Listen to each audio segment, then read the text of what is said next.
Welcome back. So the Department of Public Works and Infrastructure, in partnership with the Special Investigating Unit, have launched the Infrastructure Built Anti-Corruption Forum. Basically, this is aimed at monitoring infrastructure projects more effectively and putting systems in place to detect and prevent corruption. During her budget speech, Minister de Lille also announced that the Special Investigating Unit, that's the SIU, is seeking to recover 1.4 billion rand in losses suffered by the department as a consequence of a series of irregularities relating to transactions entered into by the department with service providers. We have the Minister with us, Patricia de Lille, to tell us a little bit more. Minister, great to have you with us. Thanks so much for your time. Good morning. So, Minister, I suppose the first question to ask, the Infrastructure Built Anti-Corruption Forum, that's the full name of it, is forming this not actually undermining the work that is already being done by law enforcement agencies? No, definitely not, Leanne. It is a way of bringing everybody around the same table. But the history really is that the built environment is rampant with corruption. The SIU over the past 10 years have investigated more than 6,800 cases. They've completed about 6,400. They've recovered 129 million rand for us of money that some of the rental, the leases that we're paying for where government is overcharged. So the idea is that, and what we seek to change this time around is that it will be the SIU together with civil society, together with the private sector, is that government and the culture that have developed in our country is that we tend to spend a lot of money after the event to find out what went wrong. We see the many commissions of inquiries and, all of the investigations that need to be done. So what we seek to do together as partners is to put in systems that can detect and prevent corruption. And so the whole forum's aim is to put more emphasis on prevention. And by doing that, also bring about public awareness. And that is where the first task for the Anti-Corruption Forum will be to look and see how can we incentivize whistleblowers when people can give us information that can lead to a successful prosecution afterwards. And then also we want to review the whistleblower legislation because people fear for their lives. Because we think there are a lot more information out there. So we want to incentivize the public to work with us while we have civil society like Anti-Corruption Watch is also part of the forum. So it's a new attempt because, corruption steals from the poor and the scourge in our country. It is also causing a trust deficit between society and also investors and government. And we have to show as government that we are capable of, holding the delinquent and the corrupt to account. Whistleblowers, you went a step forward, in fact, and this was during your budget, saying that you believe that whistleblowers should be paid a fee for coming forward. So let's just take a step back. Whistleblowers, I mean, you know the issue very well. What is it like for a whistleblower? Because we hear reports of some whistleblowers and how their lives become, in danger. Yes. They live in absolute fear. And they don't get protection. And it actually is very difficult to be a whistleblower when you know that there are more against you than for you. Talk to us about the state of whistleblowers right now. Yes, there are many whistleblowers who are currently so exposed, who are being victimized, ostracized, especially in their workplaces. But the proposal that we are putting forward is to say that if a whistleblower has got information that can lead to a successful prosecution, What we will do is to make sure that the identity of the whistleblower is protected. That when we receive the information, and we have got all the law enforcement agencies around the same table, including the Financial Intelligence Center, we will analyze that information and immediately refer it to the correct agency. We also have the Hawks on there, we've got the police on there.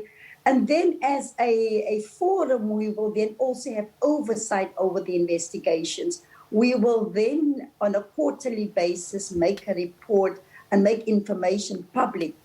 But we really want to encourage whistleblowers to come forward and help us to reform the whole legislative framework around whistleblowers that currently do not provide enough protection for whistleblowers.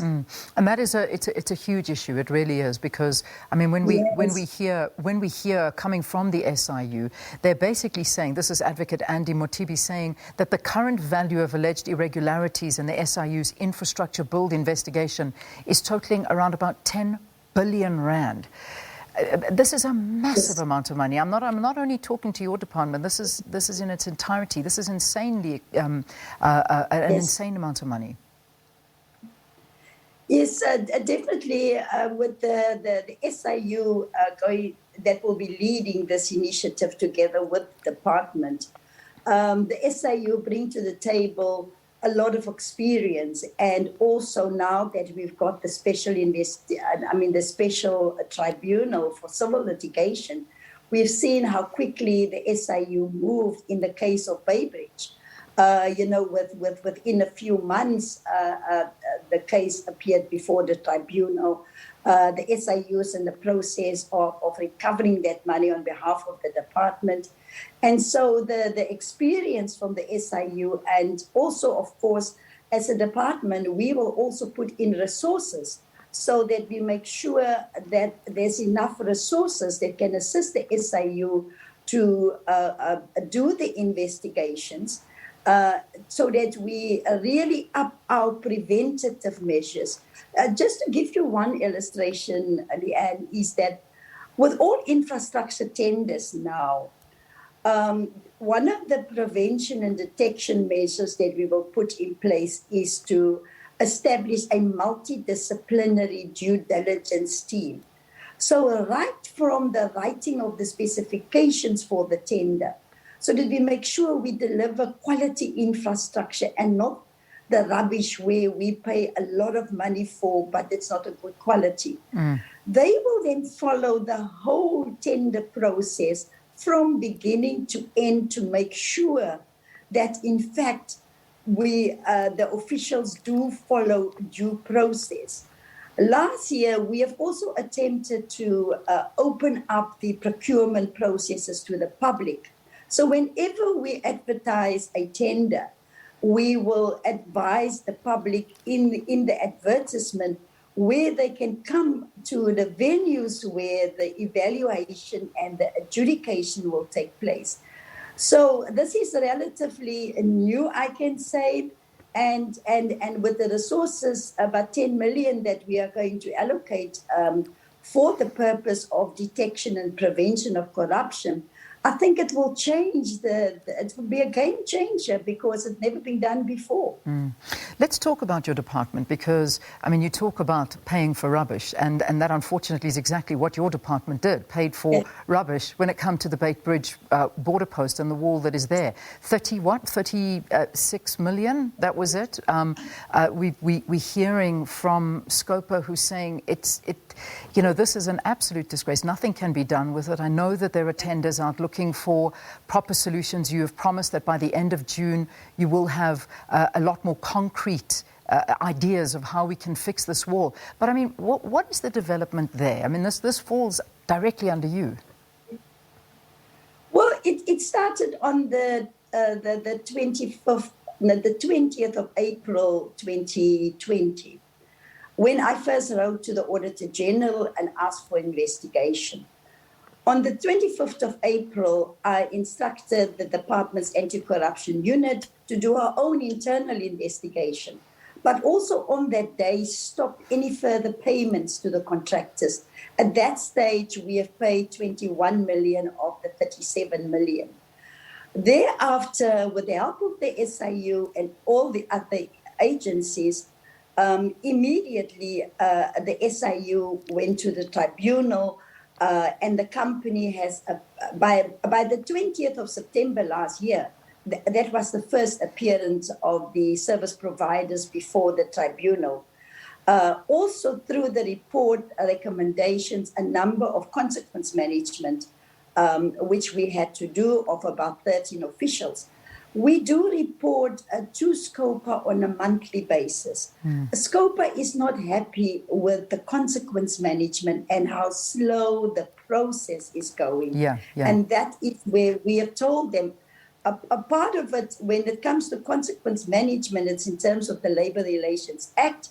And also, you know, there are a lot of shenanigans. People don't pitch up for meetings, or their legal teams are not available. And SCOPA has really asked us to make sure that we conclude the consequence management as soon as possible. Have these service providers been blacklisted as yet? Yes, we have given them an opportunity in terms of the process within the department to state their side of the case. One of the service providers did, the other one did not. We have now written to National Treasury to ask National Treasury to blacklist them. It's only National Treasury that can do that. So as we speak, it is with National Treasury to make that decision to blacklist the two companies involved. Yeah, and this I think is at the heart and the root of everything. It is the slow process that is unfolded. I mean, everything that has been seen and said has pointed to guilt, bad workmanship, illegalities, corruption, and yet still, there's still no consequence management. And here's the root of everything, because, I mean, we're just seeing, not that it is your, this falls under your domain, but we're seeing what's happening in the Ministry of Health. And again, we may hear things, but when it comes to consequence management or anybody being held liable or responsible for this, we don't see that. We just talk about it and ask questions, and we never get the answers, and that's the problem. Yes, we unfortunately have to follow due process. In the case of consequence management with Baybridge, we work with the state attorney. The state attorney is responsible for appointing the chairperson and the initiator. That is where the process starts. Then you need to give ample notice to the people that were alleged to be involved, and then they can bring also their own representation. So it is the due process where there is not a time limit prescribed by when it needs to be finished. And that leads to, in many, many government departments, where people are on suspension for years while the consequence management process is still ongoing. And it's something that the Department of Public Service Administration, Minister Ntunu will certainly be looking into, to see how we can speed up the processes, of course, in agreement with the unions who are also representing some of our members. Minister, I want to move on to something that also came up during the budget, and that was, of course, the releasing of land that you said 32 hectares of land will be freed up this year. However, opposition parties, particularly the EFF, saying this is not good enough, and that you're sitting on 2 million hectares of land that can be used for production because people are desperate for this land, and you're hanging on to it and won't let it go. And this is basically adding to the woes of South Africans and the whole land issue. What is your response to this? Leanne, I've repeatedly said to the opposition parties and whoever is raising this issue that last week I even offered to take one of the MECs for coffee just to teach him about the processes, MEC in the Western Cape. First of all, land is owned by national government, and I'm the landlord for national government land and buildings. But then all 9 provinces, they also have an immovable asset register. Then all municipalities have got their own immovable asset register with land and buildings. But when they fail to release land from their own books at both provincial and local level, it's very easy to blame national government. In terms of our land reform program, that include land restitution, and that is where when there's land in national, I will release that for restitution.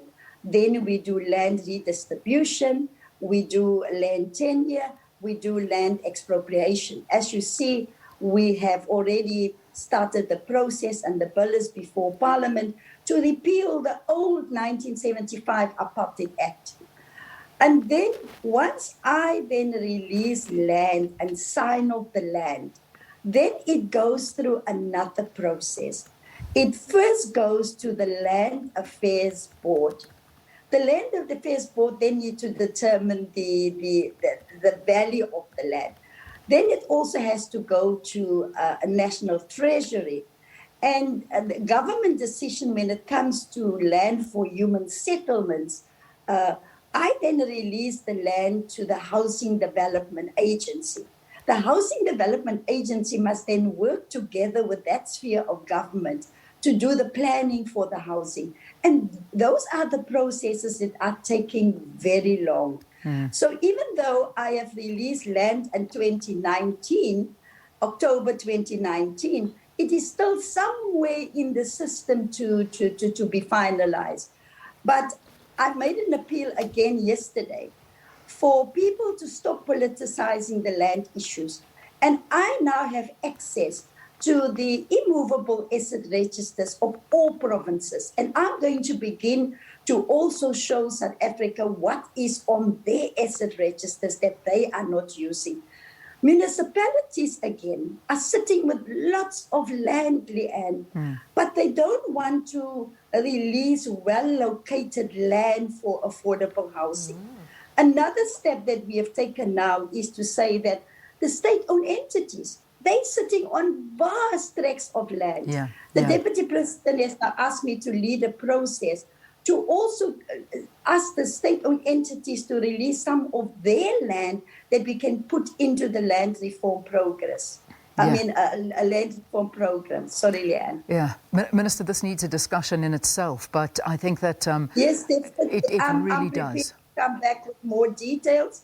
And like in my budget speech yesterday, I didn't just talk about plans. I informed the honourable members about progress that we are making and what we are still planning to do. And on the infrastructure, that is a complete new department in government that I've started in 2019. We also gave them a progress report about, the Infrastructure Investment Fund, where government has committed 100 billion rand over 10 years. And already we have started to distribute some of that funding for certain infrastructure projects in our country. But I will be the first one to admit there is still a lot to be done. And we must drive more urgency within government in dealing with especially infrastructure and land reform. Our people, the patience is running out. It certainly is. It certainly is, Minister. Yes. I'm glad you're admitting to it, but we need to see something done as a matter of urgency. But, Minister, I've got to leave it there, unfortunately. I know there is so much more to talk about, but we will take you up on that offer to come back and visit us. Thank you. Thanks so much. That's the Minister of Public Works and Infrastructure, Patricia de Lille, talking to us about, well, amongst a lot of other things, the launch of the Infrastructure Built Anti-Corruption Forum and some of the issues that she addressed in her budget speech. We've got to squeeze one or two